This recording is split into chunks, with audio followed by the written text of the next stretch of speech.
That's when I was drinking the most. That's when I was so lonely, I couldn't even stand being in a room alone with my own thoughts. Hey guys, I've been reading this amazing book, called The Big Leap, Your Hidden Fear and Take Life to the Next Level. And holy crap, there is some amazing stuff in it. If you haven't read it, highly recommend it.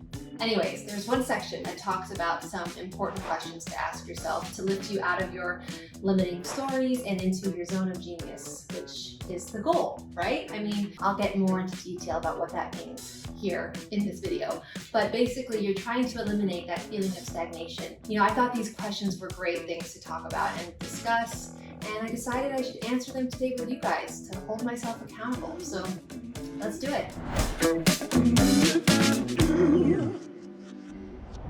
My limiting story, I guess, would be the constant worry, right? The constant worry of stuff that has never happened and that is not a reality. And I'm constantly getting stuck there. Like I've been feeling like I've been very stagnant and haven't really progressed. And I'm not just talking about money. I'm talking about just my life in general, right? Like the selling of this house, like didn't work out, right? But instead of me like appreciating this home and being grateful to live in a beautiful home where, you know, I have the option to either sell or not, I focus on the negative. And I think that's what we all do as humans. Like we're never just happy because we always want to cock block ourselves. Like when there's a little bit of feeling of happiness, then this is what they call self-sabotage. But in the book that I'm reading, The Big Leap, they call it more like those upper limiting beliefs, right? Like the self-sabotage. So I don't know if you guys have noticed this, but like,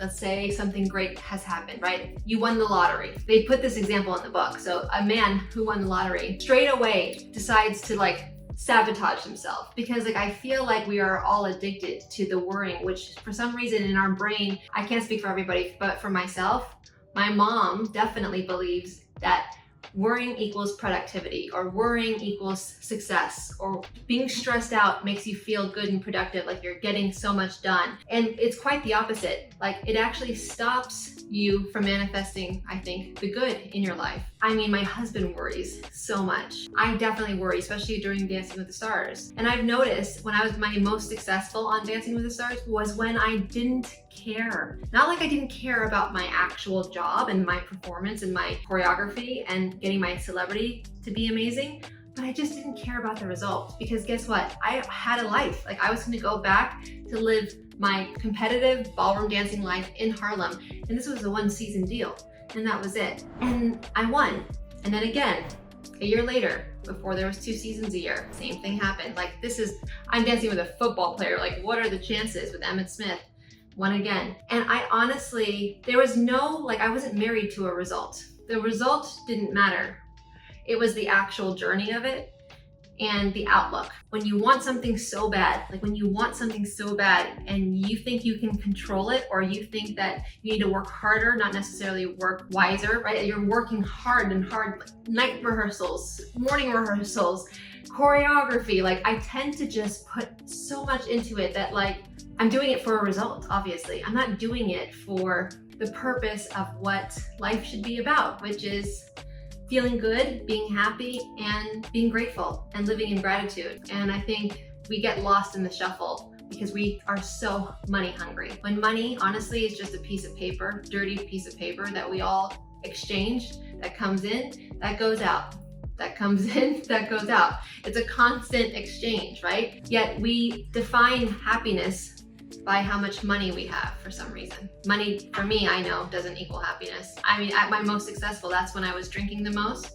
That's when I was so lonely, I couldn't even stand being in a room alone with my own thoughts. I mean, I would say that since I've been sober, I've grown and I've been wealthy in other areas of my life that have nothing to do with money, but my own soul and my strength and my self-esteem and me just learning to love myself. I mean, that is wealth as well. Why do we always define wealth when it comes to money? So in this book, The Big Leap, it talks about the 4 zones to like free yourself, right? We've got number 1, the zone of incompetence, which is basically stuff that you're just not good at, right? Like, so I'm not going to be building a computer or a printer if that's not what I do for a living. Like, how many times have you guys tried to not hire somebody thinking you're saving money, but then like 48 hours later, you're still trying to get your freaking printer to work when you could have just hired somebody for like $100? And if you think about it, how much money do you make an hour?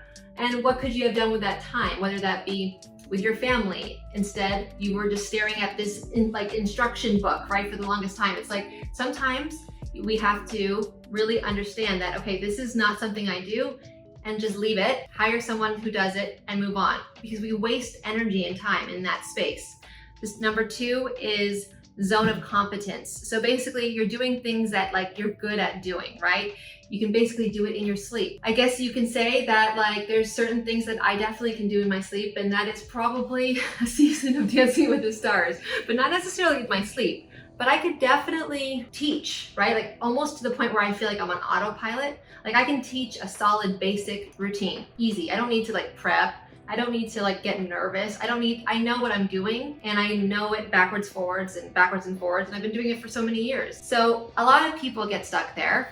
And then there's number 3, zone of excellence, which is something that you do that would define you being better at that, whatever it is, than other people, right? So I guess for me, again, it would be ballroom dancing. Like it's a very unique sport, and I definitely can say I'm better than probably most of the population when it comes to dancing, meaning like the population of the world, right? And then number 4 is a zone where I wouldn't say never, but I guess most people never get to, which is zone of genius. And this is what this book is trying to say, that like it's important to try to start thinking that that is where you need to go, right? We get so comfortable in the excellence or in the competence zone that it's very important that we really live in the uncertainty, because with genius comes maybe I'm making the wrong decision, maybe I'm making the right decision. You need to let all of those worries go, and you need to take the step forward. So basically the zone of genius feels like you could do this without getting paid because you love it so much. Maybe it's my diamond painting, who knows? I love the actual journey of my diamond painting. I know this sounds crazy, but like I love the process more than the result. I can care less what these paintings look like at the end. I actually go through a little bit of a depression after I finish a huge canvas, because with that like months of working on this canvas has come so many feelings, and I've had like this relationship with this canvas for so long that it's been a part of my life, and I love every single second of it. So it's something that, like for my husband, probably be with animals, something that you love so much that time flies by so fast and you have no idea where the time went, and it's something that you would do for free. Everyone has it. So basically you encounter during this time, like to get there, it's hard because you encounter all these barriers, right? So you encounter like, what was your belief system growing up? Did your family tell you that you could never make it as a ballroom dancer? Did they tell you you'll never make money? You'll be constantly hungry and living in Harlem for the rest of your life if you pursue dancing as a career? Yes, that's definitely what was said to me when I was a kid. So whenever basically you're just shining, I guess what they say is you're shining that light of awareness when it comes to that upper limit like baggage, right? There's all these different steps, but basically let's just cliff note it, right?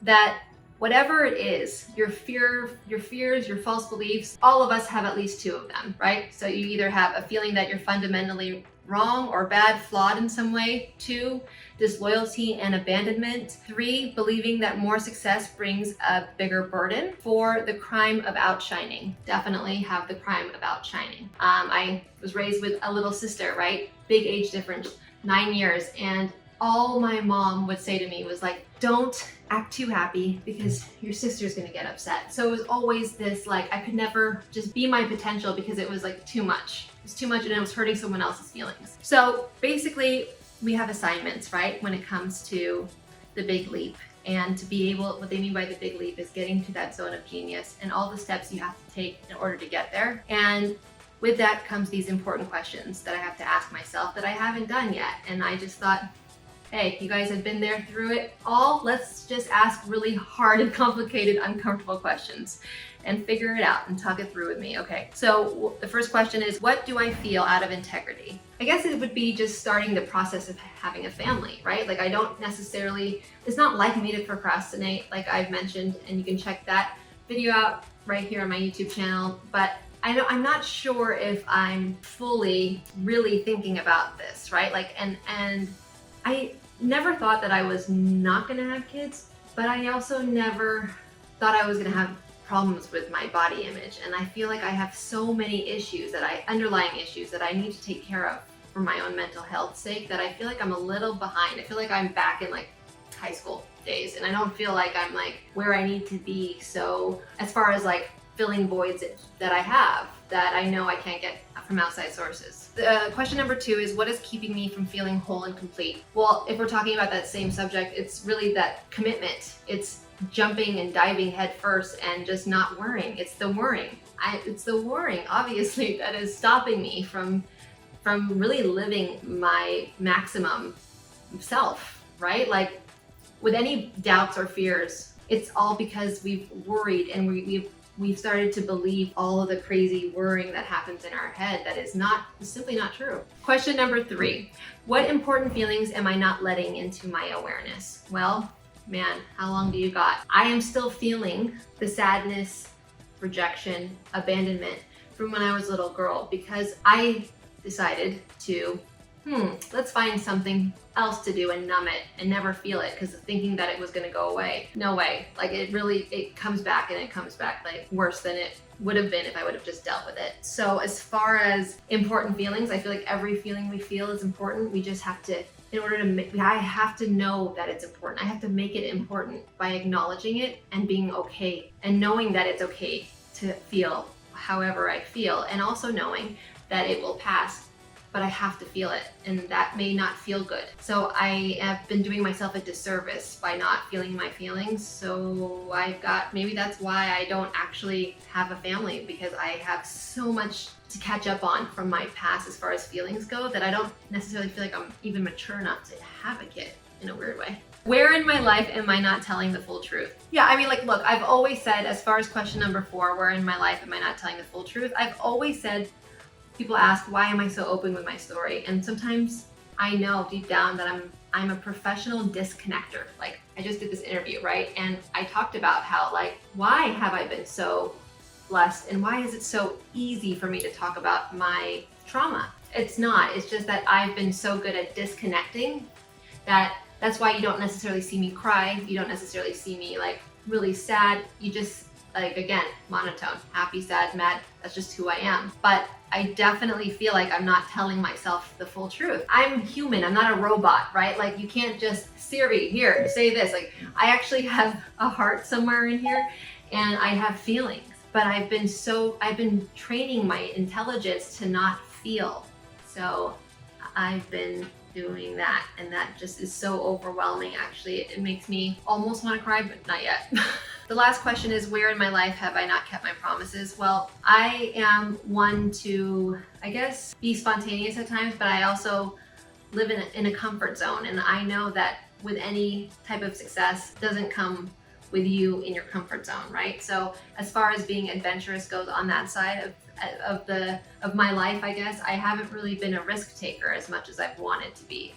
I kind of have lived in that comfort zone where I feel stagnant, and I don't feel like I'm making progress as far as like the success goes, right? Like as far as my job title goes. But yet I've got nothing to complain about, because it's brought me so much at the same time. So I don't know, I'm in this tug of war in my brain, and it's really driving me nuts. And I feel like I've let myself down in some way by worrying. I think every answer to this question is worrying, because I'm making all this crap up in my head. Like, this is just crazy crap. Okay, that was a lot, but wow, answering those questions really has helped me find some clarity, and I would encourage you guys as well, if you're comfortable, to try to answer them for yourselves as well, so that we can all take life to the next level. Let me know in the comments below if you try answering these, how you feel afterwards, or if you've also read The Big Leap. I love hearing from you guys. Thank you so much for watching today's video. If you enjoyed it, it would help me a lot for you to please hit the thumbs up so that I know what you'd like to see right here on my channel. And don't forget to subscribe for new videos coming every single week. Until next week, sending you all love and light. Bye.